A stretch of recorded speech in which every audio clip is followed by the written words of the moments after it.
Bom, pessoal, boa tarde. Espero que todos vocês estejam bem. Vamos, então, dar continuidade, né, à nossa disciplina. Acho que vocês já viram, né, que eu criei o fórum da última aula, já disponibilizei alguns links dos vídeos, né? O vídeo que está no YouTube, o vídeo que a gente fez lá no Google Meet, então já está tudo lá no Solar. Então, a ideia agora é a gente continuar a aula. Vocês podem fazer perguntas pelo chat do YouTube, né? Pelos comentários do YouTube. E esse vai ser o modelo que a gente vai fazer de interação na disciplina. E caso a gente venha fazer algum tipo de apresentação com vocês, né? Por exemplo, eu vou mostrar hoje para vocês uma tarefa que vocês têm que fazer, e aí a gente pode, eventualmente, voltar lá para o modelo do Meeting, ou a gente pode continuar aqui com esse modelo de webinars, tá? Então, vamos lá, sem mais delongas. Então, pessoal, a gente viu rapidamente, né, na última aula, sobre o que era um dispositivo móvel, né? Eu mostrei para vocês um pouco o conceito de PDA, dos tipos que existem, né? Da evolução que aconteceu no desenvolvimento desses dispositivos, né? E mostrei para vocês, né, uma tabelinha que a gente compara o Apple Newton, né, que é um dos primeiros dispositivos que tinham já uma capacidade interessante de interação, aplicativos, né, lançados pela Apple, e o iPhone 3G. E a tarefa que eu passei para vocês da última aula é exatamente para vocês tentarem comparar, né, pegar esses mesmos critérios aqui e comparar com dispositivos mais novos, né, para a gente ter uma ideia de o que é que mudou de memória, capacidade, conectividade, plataformas de programação, por exemplo, tá? Esse é o exercício que eu coloquei lá no fórum do Solar para vocês fazerem, ok? Bom, quais são, então, pessoal, as próximas tendências, né, nesse mercado de dispositivos móveis, né? O que a gente vem percebendo de uns tempos para cá? Bem, como eu acho que eu já comentei na última aula, tem uma padronização no formato dos dispositivos, né?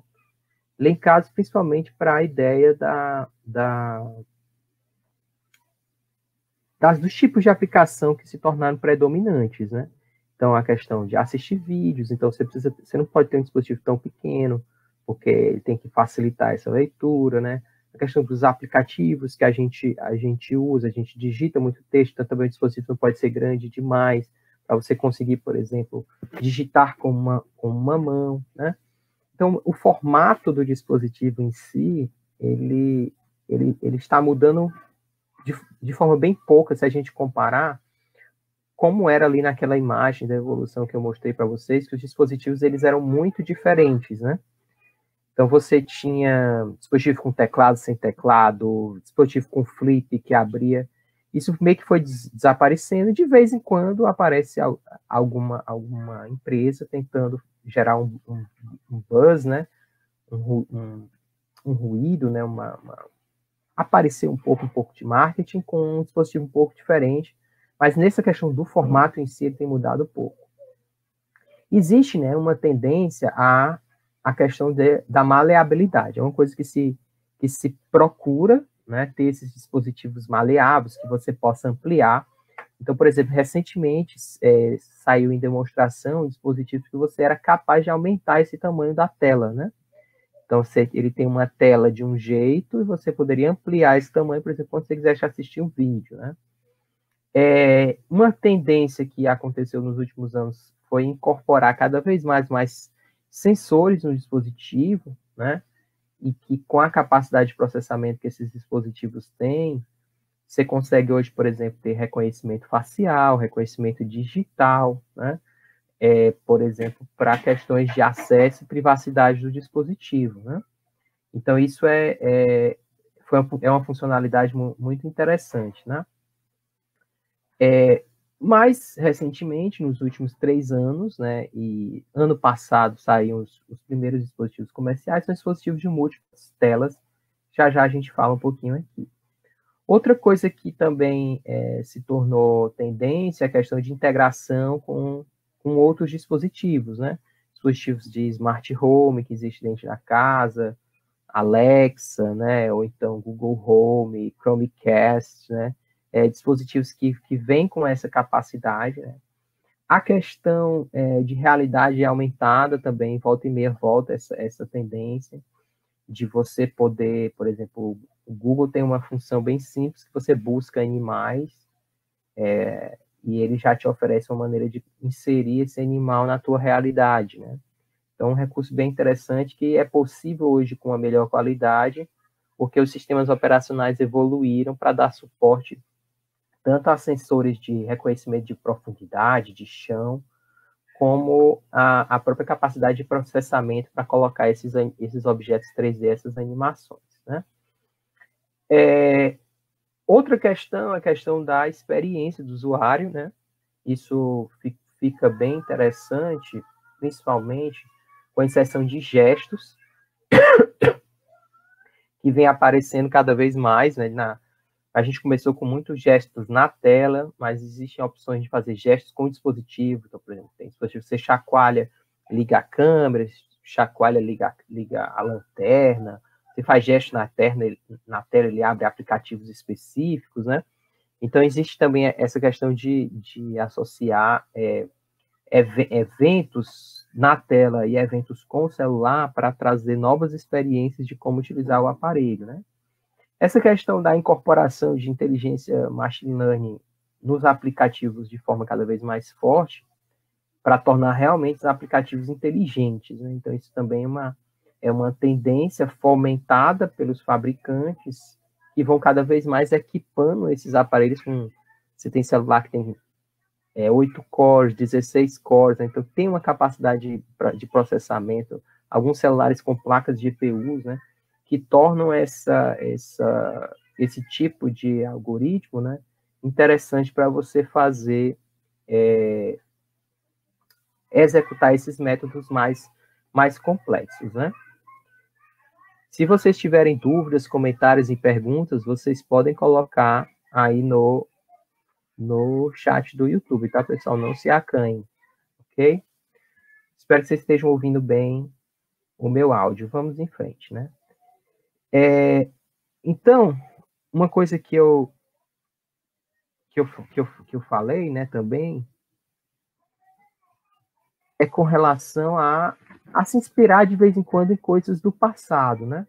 Então, por exemplo, em 2017 o pessoal trouxe de volta o celular com estilo tijolão, né, com teclado, para trazer um pouco dessa questão da nostalgia, né?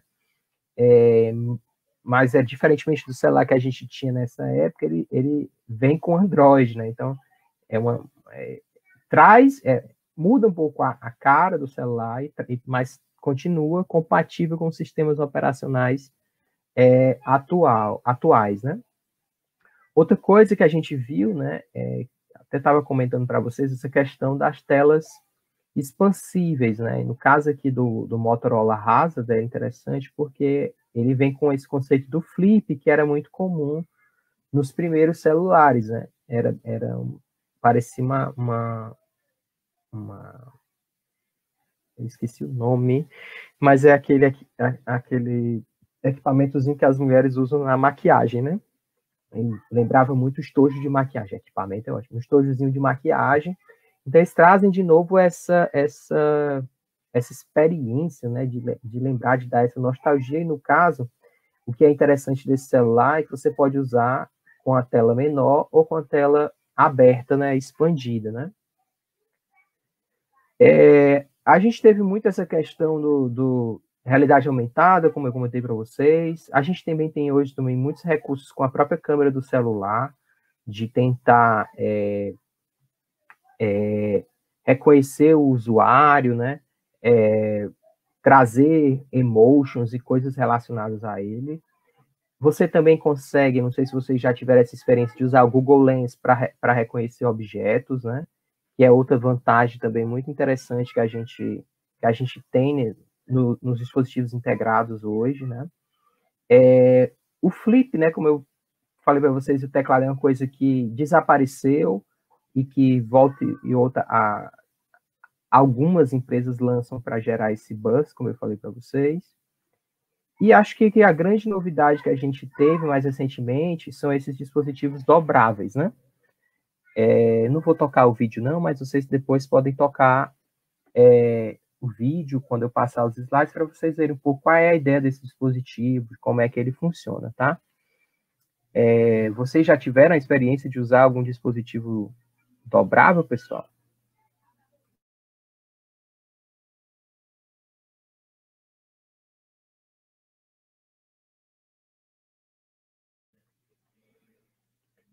Vocês já tiveram essa experiência de ver? Então, qual é um pouco a ideia do nicho desses tipos de dispositivo, né? É você ter uma funcionalidade quando está utilizando, por exemplo, no dia a dia, no momento mais corriqueiro, mandar uma mensagem, né? Ver os seus aplicativos de banco, né? Mas, por exemplo, quando você quer navegar com um mapa, que você precisa ter mais informação, quando você quer ver um vídeo, quando você quer ter essa uma experiência que ter uma tela maior vai facilitar a sua vida, então você pode expandir o dispositivo para isso, né? O Nicolas está dizendo que já teve nessa experiência de usar um dispositivo dobrável, mas era um celular bem antigo, né? O Matheus também usou, né, ter essa possibilidade, né? Esses dispositivos flip, né, a gente chegou lá no Great, pessoal, a fazer um projeto lá que tinha uma máquina de prototipação 3D, quando isso nem era tão popular como é hoje, mais ou menos por volta do ano de 2006, 2007, onde o projeto era exatamente para lançar esses modelos de celulares diferentes, com formatos diferentes, né? Então, eles fizeram lá estudos com o usuário, prototiparam uma série de dispositivos, mas depois, como eu falei para vocês, virou meio que essa caixinha padronizada. Então, se a gente bota todos os nossos celulares na mesa, né, você vai ter pequenas diferenças de tamanho, né? Então, isso é uma coisa que meio que as indústrias elas acabaram padronizando, né, os aparelhos com esse tipo de tendência, tá? Ricardo está falando aqui que ele lembra que tinha a história do notebook tablet. Então isso aí, Ricardo, era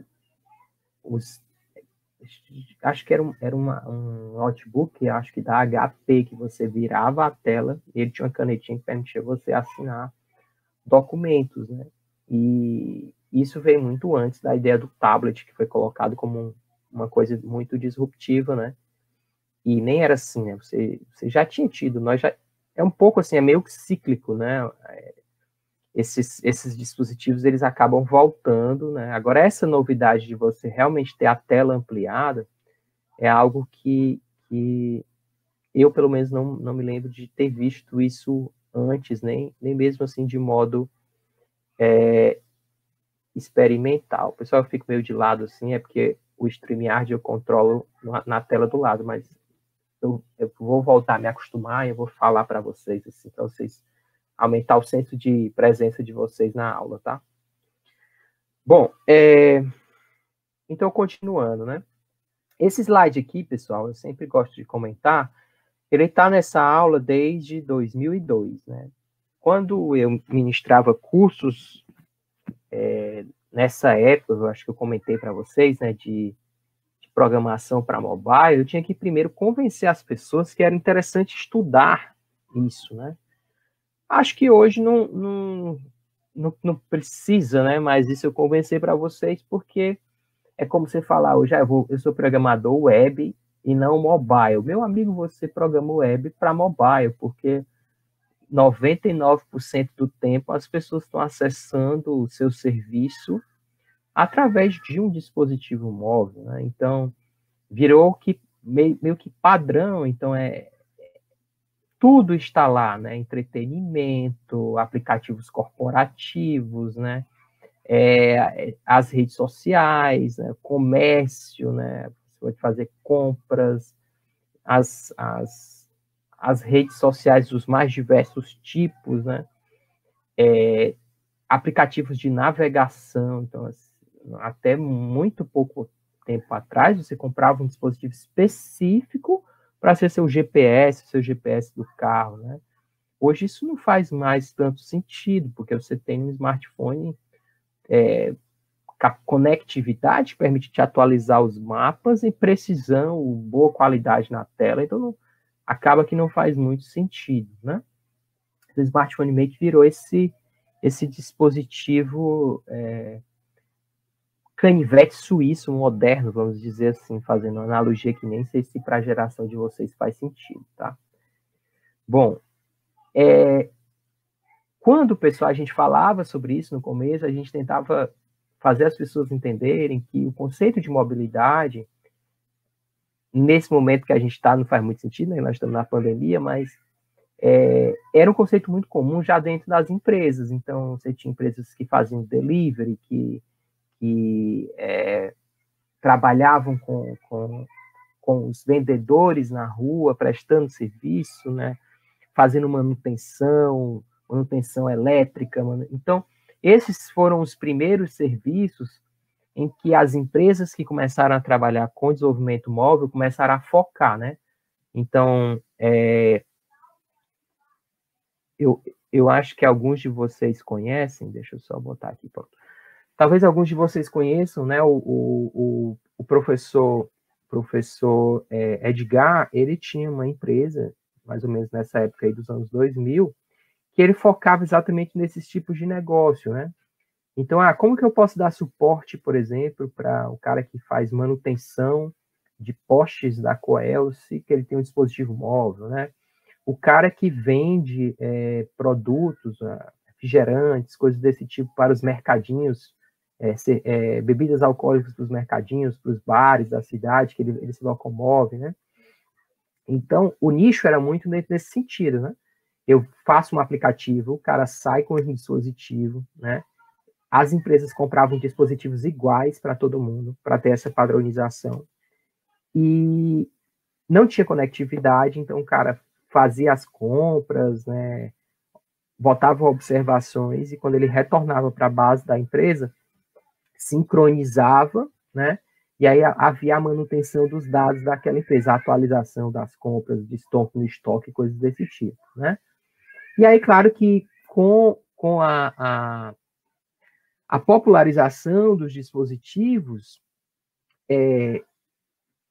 passou a fazer mais sentido fazer aplicações móveis para todos os segmentos, porque acabava que aquilo ali se tornava uma maneira de acesso ao serviço de várias formas, né? Então, por exemplo, alguns dados para vocês verem, né? Em 2011, nós já tínhamos 200 milhões de aparelhos no Brasil, né? Isso só há 9 anos atrás, então você já tinha essa base muito grande. Em 2012, você já tinha 1 bilhão de smartphones no mundo, não era de dispositivo móvel, né, pessoal? Já era de smartphones, vocês têm capacidade de programação, né?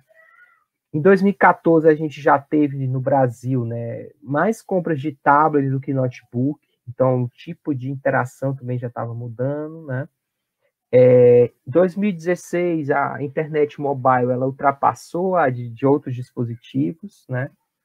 Hoje, pessoal, quem fez redes comigo, né, viu lá que a gente via, ela mostrava os dados, né? Você tem hoje mais gente acessando a internet pela TV do que pelo computador. Isso para você mudar um pouco, às vezes, eu não sei se vocês ainda têm essa mentalidade, né? Então, o dispositivo móvel, ele é para uma grande parte da nossa população o único tipo de aparelho de acesso à internet, né? Então, você consegue atingir muita gente através desses dispositivos, tá? Então, só um dado do ano passado, o mundo baixou 28 bilhões de aplicativos, né? Entre 1º de abril e 30 de junho. Isso aí, então, que vejo que em 2 meses, né? 3 meses, vamos dizer assim, você tem uma quantidade gigantesca de aplicativos que são baixados. Então, assim, é um mercado muito grande. Houve um momento que criar aplicativo era um grande negócio, né? Muitos de vocês, não vou dizer que muitos de vocês não eram nascidos, não, mas 2010, eu não sei se vocês eram muito pequenos, ou se lembram, teve a Copa da África do Sul, e aí, nessa Copa, os torcedores usavam as vuvuzelas, né? Quem é que lembra aí da vuvuzela? Então, o cara fez um aplicativo que tocava o som da vuvuzela, vendido por $1, né? E ele vendeu mais de 3 milhões de versões desse aplicativo. Era um aplicativo que simplesmente você baixava, pagava $1, você dava play e ele tocava o som da vuvuzela, né? Então, perceba, existia essa expectativa. Então, houve uma migração muito grande de várias pessoas para esse mercado, mas hoje a situação não é bem assim, né? As pessoas não pagam mais pelo aplicativo. Claro, obviamente, se tem segmentos que você tem, você paga para baixar, mas ainda é muito raro, né? Hoje se tornou cada vez mais raro as pessoas que fazem isso, em determinados segmentos, né? Se partiu muito para o modelo freemium, né? Você utiliza até tal modelo, né? Tal tempo, se quiser outras features você paga. Ou então, que é o que a gente vai mais discutir aqui, eu acho, no trabalho, né? Na nossa disciplina, é que, na verdade, o aplicativo ele é apenas a interface digital de um negócio, né? O negócio em si, que traz dinheiro, que movimenta, ele não é o aplicativo, né? O aplicativo, ele, às vezes, é só a plataforma de conexão e uma coisa que o Google ensinou para a gente, né, que é o usuário final, não é quem paga, né? Quem vai pagar são outras pessoas que se beneficiam sobre isso. Por exemplo, vou dar um exemplo para vocês, aplicativos de delivery, né? Você não paga para baixar o iFood, você não paga para baixar o Rappi, né? Existe todo um ecossistema por trás para financiar o iFood, por exemplo, que é uma empresa brasileira que virou unicórnio, né? Vale mais de $1 bilhão, em que quem está pagando ali é quando você faz a compra da comida, mas você não paga mais para o aplicativo, né? Isso foi uma mudança, pessoal, que aconteceu com o tempo, né? O Ricardo está comentando aqui, né? Realmente, o domínio de jogos, né? É um pouco a parte, né? Que você vai pagar. Tem vários modelos de negócio, ou a propaganda, ou você vai pagar por itens, né? Para personalizar, ou então, por exemplo, ter contas VIPs, né? No jogo, para você ter acesso a mais recursos, né? Então, esse realmente é um modelo à parte. Mas é mais para dizer para vocês, eu não sei se alguns de vocês ainda têm essa ideia de que dá para ganhar dinheiro fazendo aplicativo, né? Não, você consegue ganhar dinheiro fazendo negócios que usam o ecossistema mobile, né? O aplicativo em si, ele é só a porta de entrada, né? Então, isso é um pouco do que mudou, tá? Dos tempos para cá. Então, vamos em frente.